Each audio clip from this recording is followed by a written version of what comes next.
Okay, on this slide, it's asking us to partition the cake into unit fractions of 1/4 and then label each fraction. And then it's asking us to partition the cake into 4 pieces that are not unit fractions. And then how do you know that you partition the picture on the left into unit fractions and not the one on the right? And you guys are going to do something similar to this on the next slide, okay? So I want to partition this cake into unit fractions of 1/4. Okay, so there is my 4 pieces as evenly as I could get them as a human being. 1/4, 1/4, 1/4, and 1/4. Those are all even, and they're all 1/4, okay? Now, I want that are not unit fractions. Remember, when you're doing your fractions or when you're creating your picture to represent your fractions, you need to make your pieces as even as possible, okay? My unit fractions could not have looked like this.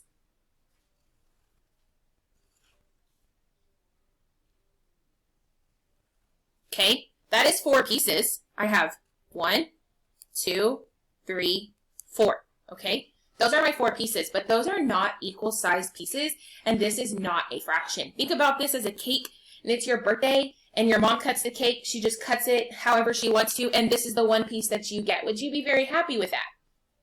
No, you wouldn't be, because it's your birthday. You would probably want the bigger piece, and these are not all equal. So when you're creating your fractions, your pieces need to be as equal as possible, okay? So just remember that and take that into consideration when you're drawing your pictures and showing your work, okay? I will be looking for that because I want you to be drawing fractions that are accurate and representations that are accurate of what you are being asked to do, okay? So these are not unit fractions, but these are unit fractions. I cannot say that this is 1/4.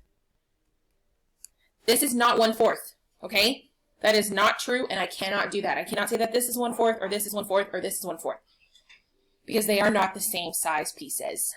All right? I know that I partitioned the picture on the left into unit fractions because the parts of the whole